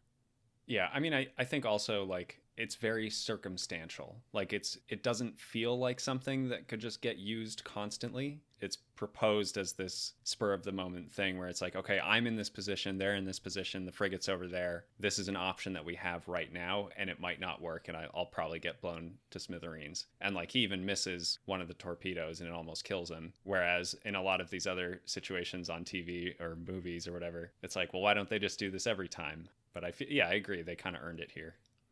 Yeah, so Lore arrives back in system just as the frigate explodes. And as he's leaving, I think the captain of the other Imperial cruiser says, you know, I was ordered to bring you to the next destination immediately, but I would like to rescue the people from the frigate that, went in escape pods, and Lore allows him to collect them before leaving the system. And he has this thought to himself: I trade time for loyalty, something I did not do on Corellia. With every lesson, I become more deadly to the rebellion. And it's just dawning on him now that if he's not a complete jerk to everybody that he meets, people will be more inclined to help him out and treat him better in the future. And this has just never crossed his mind before. Yeah, it is funny that he's a very dumb Thrawn, basically. He's a watered down version, and it's just yes, the strategy of having people respect you helps you in the long term. Yes. It's cool. So after the battle, Corran gets confined to his quarters because he kind of disobeyed orders to do the whole maneuver, even though the Y-Wing pilots went along with it and they're not being punished, but whatever. We find out he doesn't actually get credit for blowing up the frigate because he didn't shoot at it, kind of going with those torpedo locks that Tycho had before. We also find out that Rosati and Nawara Ven are together. I'll be honest, when I read this section, I was like, wait, which one's Rosati? I thought, isn't she the one who died already? No. Well, so she was the one that specifically was not here for romance. That was her big proclamation earlier. And then pretty much the only thing she does in this book after saying that is having a mostly off-screen romance with Nawara. I feel like this book earns the reverse Bechdel test, where it's the only thing women are allowed to talk about is romance with other male characters. Yeah, so speaking of, after Rosati and Nawara leave, Erisi makes a move on Corran, saying that she feels very close to him now and indebted to him because she doesn't think she would have survived the Lancer frigate. And then he tells her I think I understand what's going on. The same thing happened to me back in Coruscant, where there was a big firefight and I thought I was in love with my partner afterwards, but a few days later things cooled off and we realized it was just a spur of the moment. That's what every woman wants to hear, is she pronounces her love for you and you tell her about some other girl you used to date or whatever. Jesus. I do think Corran is displaying probably a uncharacteristic level of maturity and self-control for somebody that's 22. It's weird because you see all of his inner monologue about women throughout the book, but then when it comes to actual relationships, he has a 40-year-old's approach to it in a lot of these situations, which is probably Stackpole's personal opinions on relationships. Mirax shows up as Erisi's leaving, and there's already tension between the two because there is this sort of love triangle building up here. Mirax refers to Erisi as the Bacta Queen because she's from Thyfera. Erisi hasn't really done anything yet, and Mirax is already hating her for some reason. Yeah, it does feel very forced, they just need a love triangle conflict.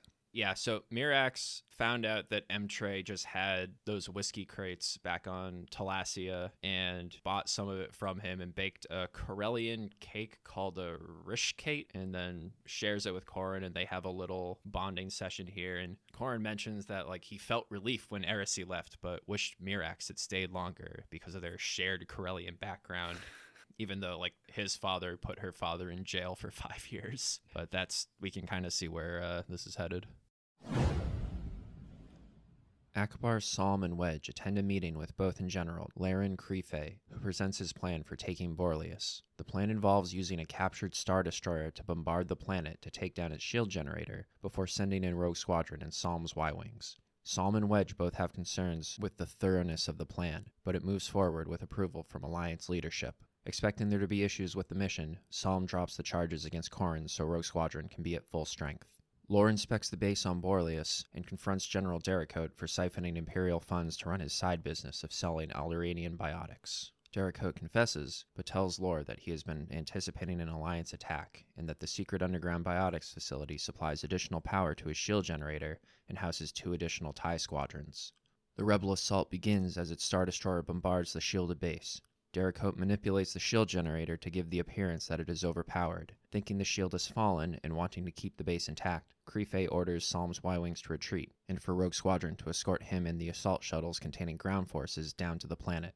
As the shuttles descend, the base's ion cannons fire, hitting the lead shuttle and causing it to crash into the newly repowered shields. The X-Wings and remaining shuttles are ambushed by 2 squadrons of TIEs. The rogues hold off the TIEs and allow the shuttles to escape, but take casualties. The survivors try to provide cover for Tycho to retrieve ejected pilots when the 2 extra TIE squadrons appear. As they are about to be overwhelmed, Psalm's Y-Wings return and provide cover, allowing them to escape to lightspeed.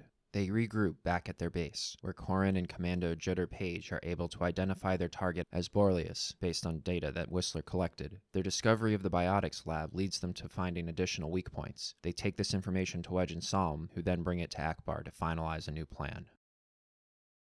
So we have pre-phase plan here that's making a lot of assumptions about the strength of Black Moon and doesn't have a lot of contingencies for if things go wrong. Yeah, Wedge uses Hoth as an example for how to take down a shield. And the way it's described here sort of implies that the shield itself only covers the base, not the whole planet. So you have to land your ground forces outside of the shield and then walk them in or something and destroy the generator, as opposed to covering the entire planet, which we see in other cases. But yeah, it's not really explained how ground forces are meant to breach the shield. Like in the Hoth example, if an AT-AT can walk through a shield, why couldn't a why couldn't a landing craft fly through it?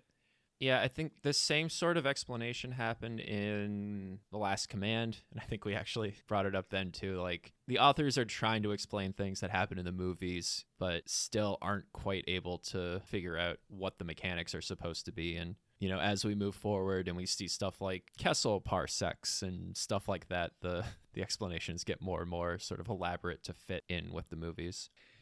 So the general giving this plan is Crefe, who is a Bothan and shares a lot of characteristics with the only other Bothan we've really had experience with, which is Phalia in the Thrawn trilogy. He's overconfident in the plan. He clearly views the people actually carrying it out as a disposable resource and has a lot of emphasis on himself taking credit. So he wants to be in this first assault shuttle down to the planet. When Wedge sort of raises some concerns, he makes a crack about Rogue Squadron's survival rates, and eventually Akbar has to threaten to scuttle the whole mission if he doesn't provide sufficient data for their training.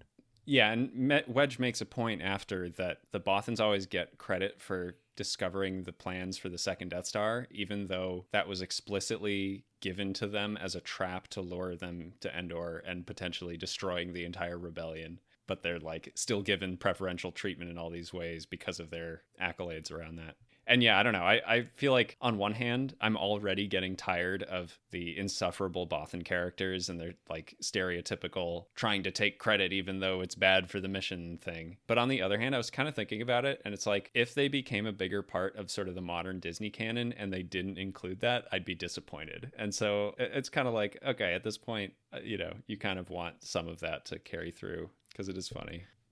So they head out to attack Borlius. They don't know the actual location of the planet. Corran is feeling, once again, that something is wrong before the ambush happens. So the rebels are using the Star Destroyer Emancipator that they captured, and the turbo laser fire is red coming from the Star Destroyer, which used to be an Imperial Star Destroyer that presumably had green turbo laser fires. So is it just like a setting that you can change the color of the lasers? I mean, there was never really any difference. It was just to like signify which side they were on, but it's a weird change here to make them red. Yeah, I feel like you should just paint the outside or something, and then that's how you know. Like, I would assume that the turbo lasers, the hundreds of cannons mounted to the Star Destroyer would be easier to replenish with the same kind of ammunition than to retrofit the whole thing with a different. But I don't know, maybe you can just swap out green lasers for red lasers. Well, I think it's just like a system setting. You just open up your options for the ship and you can flip it from green to red. So now we know it's rebels.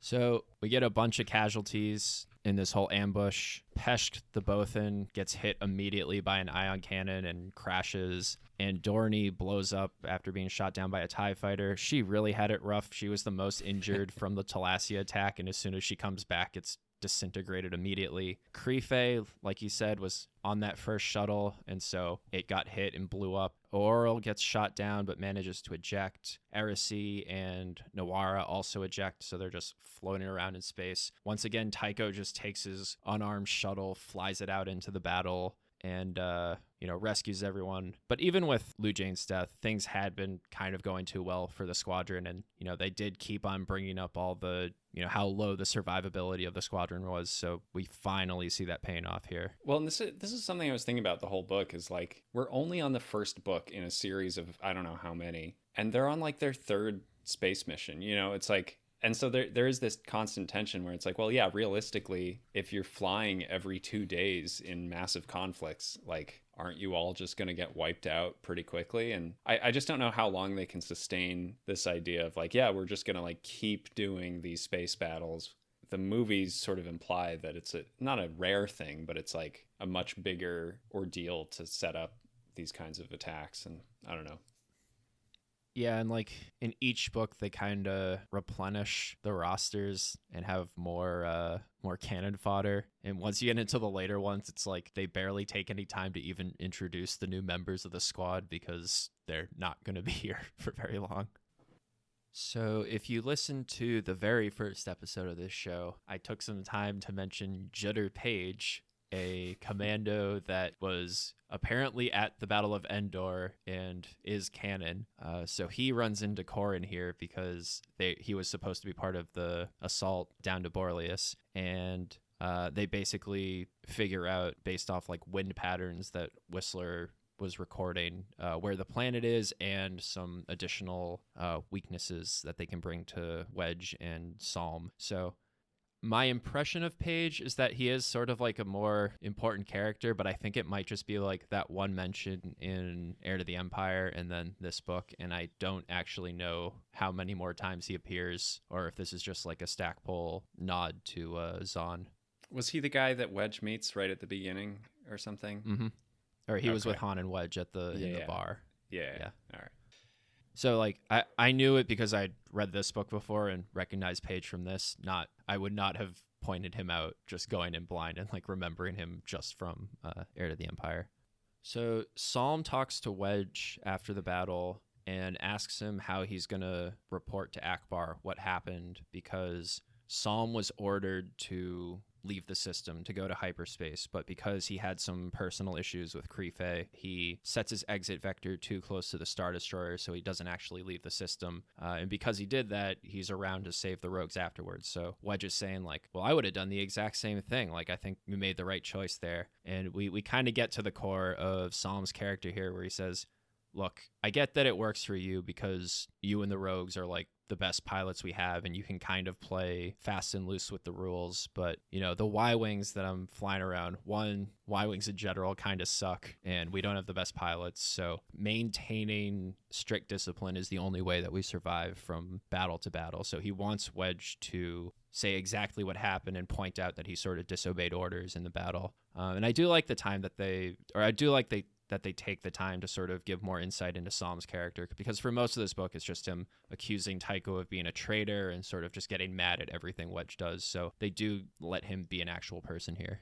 Yeah, and I like that they have different kinds of squadrons. Like, they acknowledge the different makeups of teams that are composed of maybe less experienced or skilled pilots and how that affects their operations. And it does feel like a lot of other media doesn't really play with that very much. It's kind of just either you're an ace pilot or you're cannon fodder, and there's nothing in between. Mm-hmm. And this kind of reconciles those two things.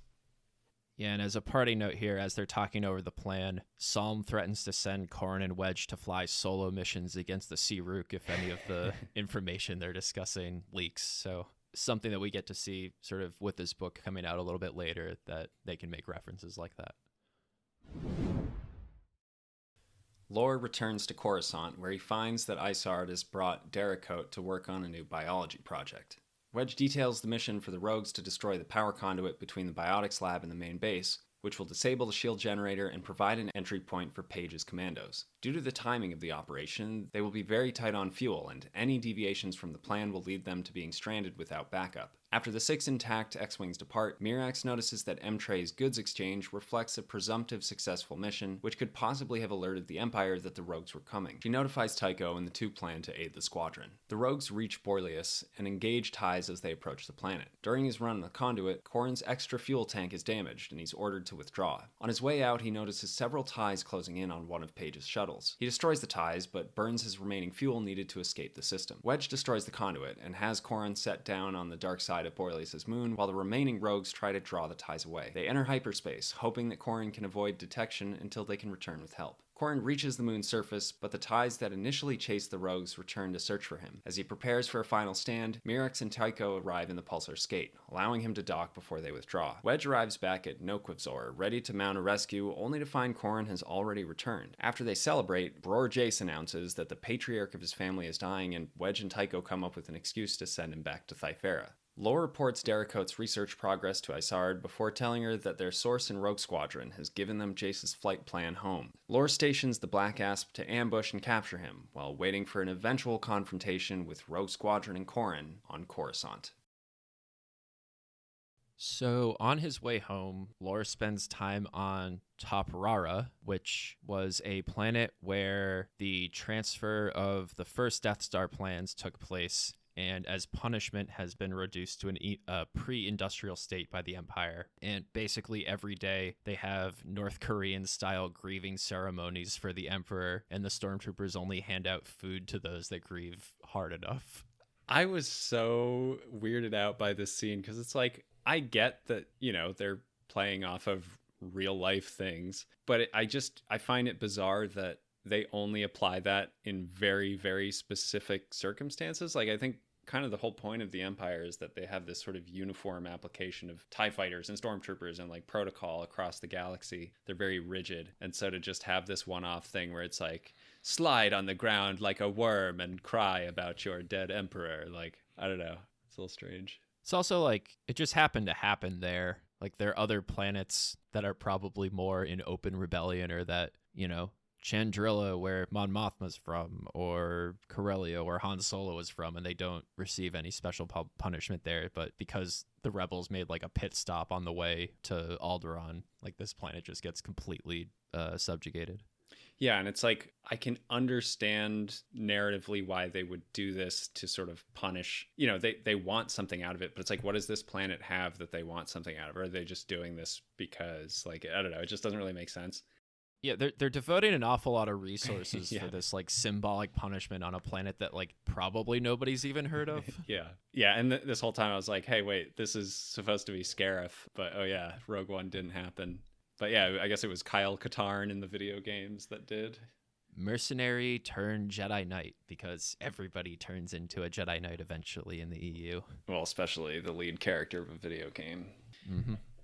So we have this new mission, which you're not going to believe it, but it involves flying an X-Wing down a trench to hit a target a couple of meters wide, probably with torpedoes. Noara points out how difficult this is, and Gavin makes a Beggar's Canyon comparison, and Wedge points out that no pilot from Tatooine ever thinks that flying down a trench is difficult. So really getting a lot of miles out of that Beggar's Canyon piece.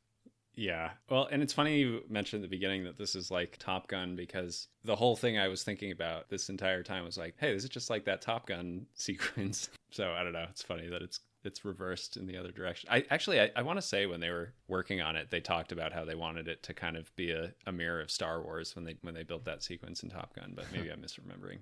Yeah, I mean, it makes for good tension at the end of a movie, right? To have this narrow space you have to fly through. Yeah. So they make a big show of that they're only going to have so much fuel, and if they take too long, they're not going to have enough fuel to go home. And M-Tray is procuring special extra fuel tanks that we're going to strap to the X-Wing. So if anything goes wrong with that tank, the person's going to be left behind. I feel like never before has fuel been a really big concern in any Star Wars books we've read so far. And I get that it does exist, and they make reference to it. And this book at least does set it up where regularly they're talking about the distance between locations and how much fuel is needed to get between them. But the way this coming sequence makes it sound, it's like, oh, I I turned too many times flying in this canyon. I used up all my fuel. It's like, this thing can fly like millions of miles, and you're saying some small trench on a planet's surface is too much? I don't know. This mission is only supposed to take 10 minutes, maybe. Like, they just fly down the trench, blow it up, and leave. We've seen much longer battles that fuel's never really been a problem for. I guess maybe it's because they have to travel so far in hyperspace or something, but...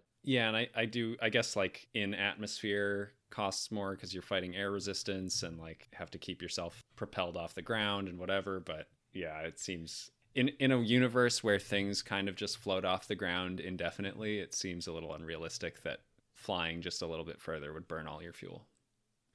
Yeah, so they only have 6 X-Wings remaining after the previous battle, so Corrin, Rosati, Gavin, Jace, Nuara, and Wedge are the 6 that are going. Corrin asked to be the first run down the trench with Wedge because everybody else got practice flying with sensor data, but he didn't in that first training exercise, so the 2 of them will be going first. And he and Jace decide that they're not going to do the averaging anymore, and they're just going to be competing for the final count here, which I think they're tied going into this mission. Still keeping up this manhood competition after like 4 of their friends were just killed in the previous battle. Like they made the decision because like, oh, we all survived a 4-to-1 odds, and now, you know, this is just a game of us competing, but all their friends just died, and they're still like, this competition is the most important thing going forward.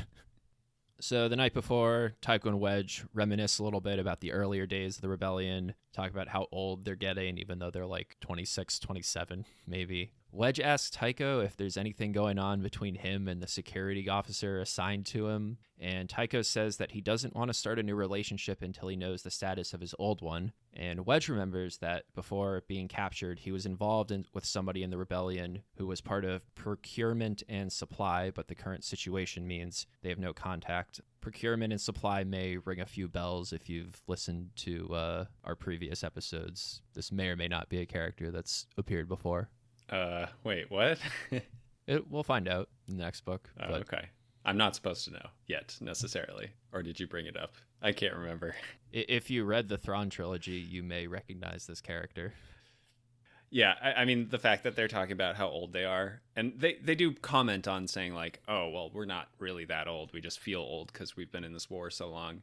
But I looked it up, and Dennis Lawson, who plays Wedge, was around 36 years old in Return of the Jedi, so he'd be older than this. But he's playing a character who canonically is 27. I mean, a 9-year age gap feels wrong. And, like, the way he carries himself and talks and everything feels more appropriate at the age 36. And then that started to make me think, okay, well, how old is Corrin supposed to be? Because he talks about having this whole storied background as a space cop. And it's like, dude, you're like 22. Like, how many space criminals were you busting? Like, it seems... Well, he didn't go to space college, so he joined right out of space high school. Yeah. It just, everything skews very young, which maybe is normal I guess for the military, that's like very normal. But I think it just bugs me that the whole time I was thinking about how old the actors were in the movies and like... Mm-hmm. Yeah, I mean, I guess in A New Hope, Wedge is supposed to be like 20, probably. Like they're all... I guess they're all supposed to be kids, so... It's not his fault that it took forever for the movies to come out. Yeah. So Erisi makes another pass at Corrin here, and this time he turns her down because he says he needs to get sleep so he doesn't die the next day. But then he finds Mirax back in his quarters because her ship had a coolant leak and she had nowhere to stay and ran into Auril in the medical bay because he lost an arm during the whole previous battle. And she went there because she assumed that Corrin would be staying with Erisi that night. And she tells Corrin that Erisi wouldn't be good for him. Again, despite not knowing really anything about Corrin or Erisi, is just making these statements. Yeah, I mean, I'm the one reading the book. I don't even know anything about Erisi. Like, she has nothing relevant up to this point. No, she is a rich girl that comes from a pharmaceutical cartel that, you know, war profiteers and owns slaves. So maybe some red flags there, but it's not presented like this is a bad thing in the book. Would you date somebody from the Purdue pharmaceutical family that caused the opioid epidemic? I don't know. She also recognizes his good luck charm, the coin that he wears around his neck, as a Jedi credit, which is a commemorative medal that would be minted when a Corellian Jedi became a master, and then they would hand it out to their close friends and family. So Corran's grandfather fought in the Clone Wars, was friends with a Jedi, and he assumes that that's where he got this Jedi credit from. Just setting ourselves up to have to walk back more and more once Attack of the Clones comes out and we find out that Jedi don't have family, they're not supposed to form attachments. None of that is known yet, so we're just building up more things that are going to cause a problem later. Yeah, and I think, again, I've tried really hard to put myself in the headspace of, okay, the Clone Wars and prequels don't exist. This is the universe they're operating in. But I know that eventually on the horizon, they are going to try to reconcile these things, and it really bugs me. I think in this instance, they just say, like, well, Corellian Jedi were a little different, is the explanation. All right. Yeah. Which brings us to quite a lot to unpack with the Korra and Mirax scene. So they turn off the lights, they go to sleep in separate beds, and then Mirax asks if Korra is going to be warm enough that night, also kind of making a pass at him. And then Korra considers it, but decides that what, quote, they would be doing, he would be doing for himself, which wouldn't be right, which, I don't know, it's a weird take on consent, but... It strips her of some agency to just be like, no, she doesn't know what she's doing. Like, men only want one thing, and it's disgusting, and women don't enjoy it at all, right? Like, it's something that they have to be tricked into. And so we get some from Mirax's perspective here that she's been feeling some attraction towards Corran and been intentionally trying to set up situations where they'd fight. So she made the Rishkate from smuggled goods and thought that he'd be mad about that because they were smuggled. And then we find out that she was willing to sleep with him just so she could feel resentful about it afterwards, which... Who exactly is manipulating who in this situation, and like who should be resenting who? This whole thing, I don't want to just say it's like 30-year-old perspectives on like gender dynamics and relationships and everything. And because I don't think even in the 90s, those sorts of like stereotypes were like, we were already seeing subversions of that in like popular media, I feel. Sure. And, you contrast Heresy being the aggressive one, and that's sort of portrayed as like bad versus Mirax. And it kind of reminds me of like 70s slasher films where like the virgin is the only one who survives and anybody that partakes in debauchery is, punished for it because that's something that you deserve to be punished for. And I don't know. I want to say this was weird back in 96 when it came out. Like, this isn't just us looking back and saying that this is weird. I'm kind of worried that this was probably more the norm than we remember it. I think I was too young at that point to really parse it. I don't remember this at all. Maybe not in the kinds of media that we were consuming, but probably in the book space. There was probably in the sci-fi and fantasy book stuff. Well, there's a lot of this kind of stuff. Yeah, it feels very juvenile.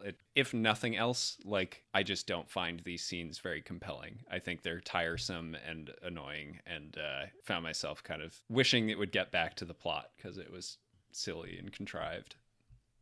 Yeah, so that kind of wraps up there, but Wedge sees Corran and Mirax arrive at the same time the next morning and compares what their relationship would be like to Han and Leia, and is suddenly like, oh man, did I make a mistake introducing them? Like, I don't want to have to deal with that nonsense constantly. Mirax gives him the very believable line of, nothing happened, we just talked, which may be the first time that is actually what happened.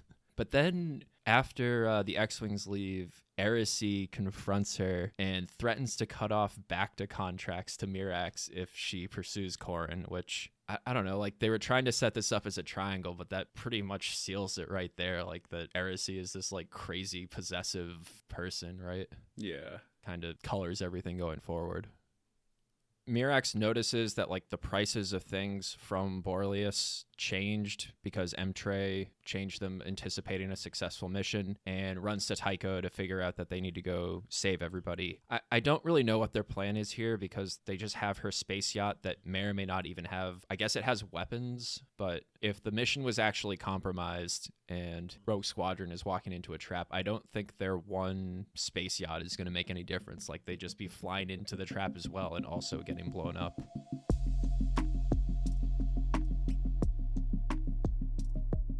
So the final mission starts. Chekhov's fuel tank goes off where Corran loses his tank, low on fuel, has to pull out, similar to Wedge having to leave the Death Star trench after the stabilizers hit. So he thinks back to it a bit. But we do get to shift to Wedge's view here, which we haven't really gotten in a battle scene so far. So we get to see him go to work. Yeah, and so the whole time they're flying at top speed down this canyon, avoiding traps and walls and whatever. And then they have to hit the target at the end. But to actually blow it up, Wedge just like comes to a stop and just like shoots everything and blows up all the people and tanks and whatever, and then blows up the target. And it is just funny that like, oh yeah, these ships can just hover freely in space. They don't depend on lift, and so they can just stop wherever they want. And yeah, it's a lot like how we used to play old Rogue Squadron games where you just slam on the brakes and like hold down the fire button to, laser dump into your target to blow it up. Kind of takes away from the flight simulator feel of it, but it is a good point. That's like, yeah, you can just stop anywhere and shoot. Which is, I mean, I guess that's what they end up doing in Phantom Menace when Anakin flies into the ship at the end. He just like stops and starts firing at a standstill. Like, I guess it makes sense, but you don't really see that anywhere else. They also mention there being Juggernaut assault vehicles on the ground. I think this was already mentioned in some of the West End game strategy books, but this is the like tank-ish, it's kind of like a truck, I don't know how you describe it, or a van. It's got big wheels, like monster truck wheels, that they drive in the Mandalorian when they're sneaking into the base with Bill Burr. And I think the Clone Wars, maybe in the Kashyyyk battle, there's a similar vehicle. I think they also call the Juggernaut. Anyway, it's cool that I recognize this, and like it's something from these books that has made its way all the way from the prequels up to modern Star Wars and is like still there, even though it's never really had a major presence outside of that. So I thought that was neat. So Rogue Squadron has to leave. Corran gets left behind. He eventually gets rescued by Tycho and Mirax. And, this whole book, Wedge is thinking about all the friends he's lost along the way and how so many of his comrades have died. As he's heading back to base, he's acknowledging that like he tried to put up emotional walls between himself and the squadron, but he views them all as friends, and is gearing himself up to go turn around and rescue Corran. And when they get there, Corran, Tycho, and Mirax decide to play a funny prank where they transmit what seems like Corran's final will and testament, which he's talking about how he was left behind, and then goes, "Gotcha, still alive, baby." It's like, that's pretty messed up to just joke about your death here. Like, Wedge was devastated beforehand, and he's just like, "Oh, you rascal," afterwards. But I don't know, that seemed excessive. Yeah, I mean, I don't know that it's necessarily unrealistic, but I think if half of your squadron got wiped out in the weeks prior, you'd probably be a little more sensitive to that. We wrap up here with the Rogues. Jace won by 1 kill, so they agree that he's, the best in the squadron, and they end their competition. We find out that Tycho and Mirax locked his security detail in like a broom closet so that they could leave, and never really explain how they explained that one away. I feel like Psalm would have some issues with everything there, but that gets ignored. So the final scene here in the epilogue, we've got Lore, Derricote, and Izard back in Coruscant. Derricote's running some new experiment and asking for Gamorrean test subjects, so that's something going forward. We find out something about Izard's leadership and motivational philosophy, where she tells Lore that she leaked that he killed Vastra and is on Coruscant just to mess with Corran, but also to mess with Lore because now he knows that Corran's going to be able to kill him. And we find out that Corran's father was killed by the bounty hunter Bosk, who shot up a bar chasing a target, and Corrin's father got hit. And Corrin tracked him down and caught him, but Lore let Bosk go out of technicality, mainly just to mess with Corrin because he didn't like him. And so he knows that Corrin's going to be gunning for him. So first of all, once again, there are 3 bounty hunters in the whole galaxy. We got Boba Fett, Bosk, and Zuckuss, and Bosk just happens to show up here. But yeah, so Lore's thinking about this and comes to the realization that he hates working under Izard so much that, you know what, if Corrin shows up and kills him, great, because he won't have to deal with this nonsense anymore. That's how we close the book. That just, he's sort of trapped between a rock and a hard place here, despite all of his bravado previously.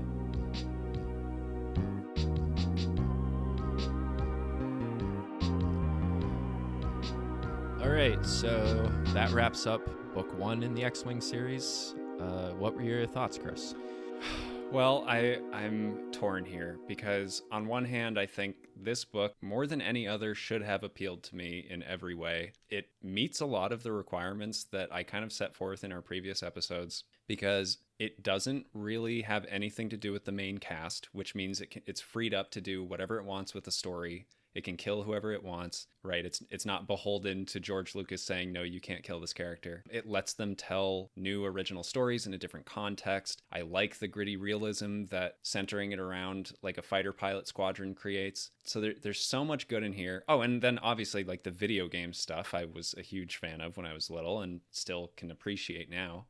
And yet it's not nearly as good as I remembered. Possibly, I won't say it's my least favorite we've read so far, but it's the one I maybe had the most difficulty getting through and finishing, which is crazy. I think it comes down to a couple things. For one, Corran Horn as a main character is super unlikable for most of the book. He does kind of have some redeeming qualities at the end, but a lot of his personality is he's trying to be really good at stuff. He objectifies every single woman he meets. He's like rude to people. He plays mean pranks and like, yeah, there's just not a lot to like. And I found myself wanting to spend more time with other characters like Wedge and Tycho, who are just written a little bit better. My favorite scenes by far are every interaction between Kurt and Lore and Ysain Isard. They have such a good dynamic. Like he's just a little rat that's trying to pretend like he's some imperial mastermind genius, and she just is having none of it. She never smiles at anything. He'll like try to crack a joke or something and she'll just like keep staring at him. So I love all of that stuff. Yeah, I think also the writing style is just kind of unpolished. There are a lot of I don't like to be too much of a critic of this kind of stuff because I don't know how to write. I found myself struggling to comprehend some of the run-on sentences that were going on. I just wanted to read a couple passages that I wrote down because they were so tricky. All right, here's one. When I noticed they were coming after me, I realized that Whistler hadn't killed the jiggle program he had running to randomize my flight as I headed into the Lancer's light. I wanted to brake hard, but he had me locked in on a 20-degree cone, so all I could do was fly straight.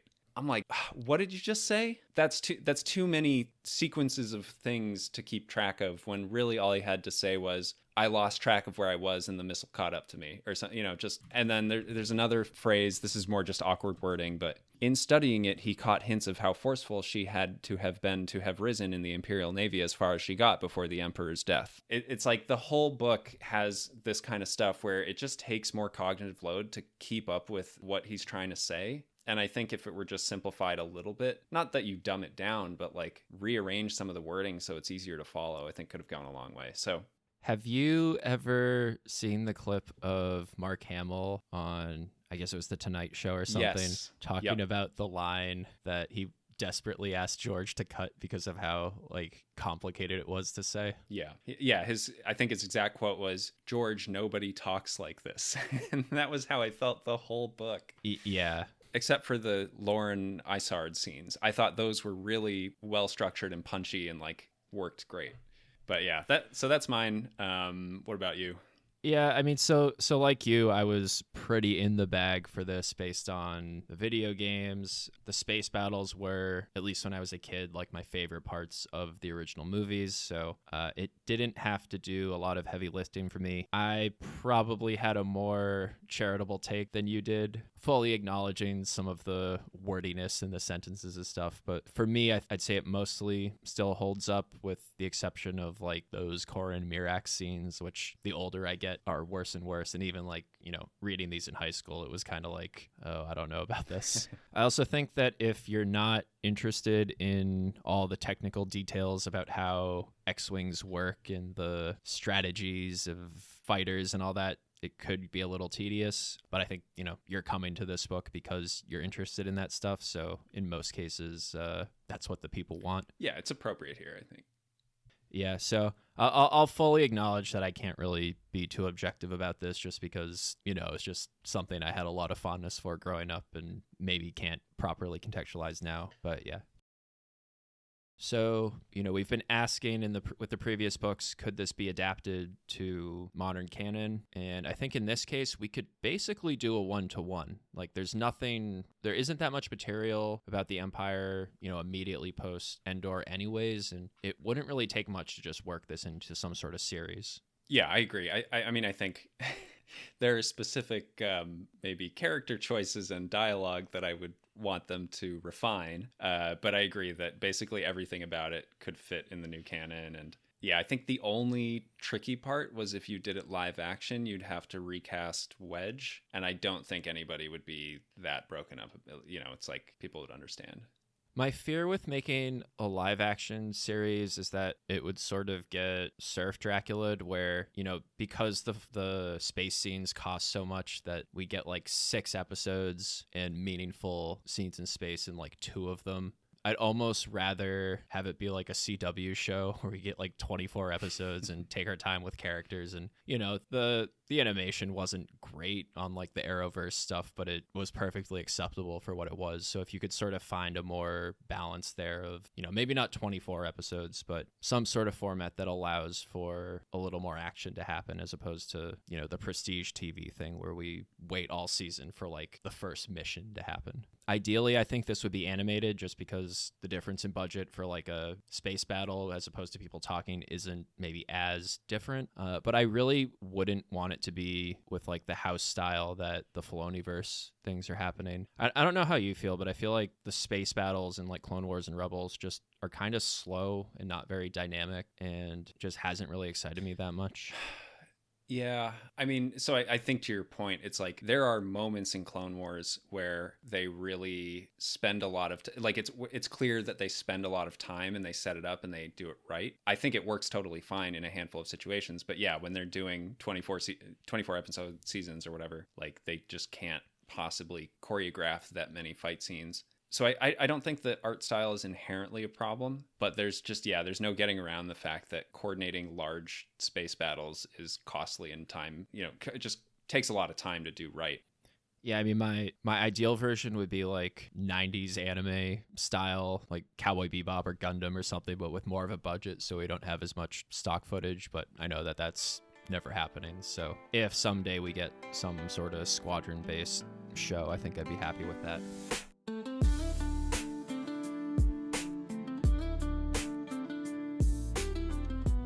So you touched on maybe some of the awkwardness with the writing, but I wanted to draw specific attention to the chapter enders because the last line of every chapter, Stackpole feels the need to make like a big one-liner to cap off the chapter, and it's not quite like David Caruso on CSI Miami, but we get some real gems here. So I picked out a few of them, and maybe you can tell me what you think is the best out of these. All right.